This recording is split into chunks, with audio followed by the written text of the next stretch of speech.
கனரக வாகனங்களை இயக்குவதற்கான கட்டுப்பாடுகள் எலிட் எனப்படும் மத்திய இணைப்பு வடக்கு தெற்கு விரைவு சாலையில் இன்று அமலுக்கு வந்தன. சாலை போக்குவரத்து துறையுடன் இணைந்து அமல்படுத்தப்பட்ட இந்த கட்டுப்பாடு முதல் நாளிலேயே போக்குவரத்தை 30 விழுக்காடு மேம்படுத்தியுள்ளது. கட்டுப்பாட்டுக்கு முன்பு எலிட் நெடுஞ்சாலையில் மணிக்கு 10 முதல் 20 கிலோமீட்டர் வேகத்தில் வாகனங்கள் பயணித்தன.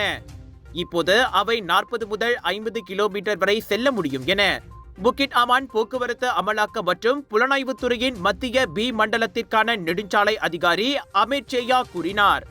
பெரும்பாலான கனரக வாகன ஓட்டிகள் புதிய விதிமுறைக்கு ஏற்ப தங்கள் அட்டவணையை சரி செய்ய தொடங்கியுள்ளனர்.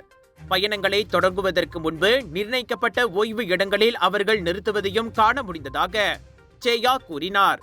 காலை 6:30 முதல் 9:30 மணி வரை, பின்னர் மாலை 4:30 முதல் 7:30 மணி வரையிலான உச்ச நேரங்களில் எலிட் மற்றும் கில்லான் பள்ளத்தாக்கு புதிய விரைவு சாலையில் செல்லும் கனரக வாகனங்களுக்கு இந்த கட்டுப்பாடு பொருந்தும்.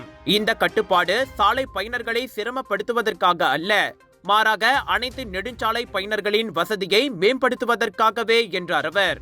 ஸ்லாங்கோர் டிங்கில் ஆரினார் பகுதியில் பிளஸ் நிறுவனம் ஏற்பாடு செய்த ஊடகங்களுடனான கண்காணிப்பின் போது அவர் அவ்வாறு கூறினார்.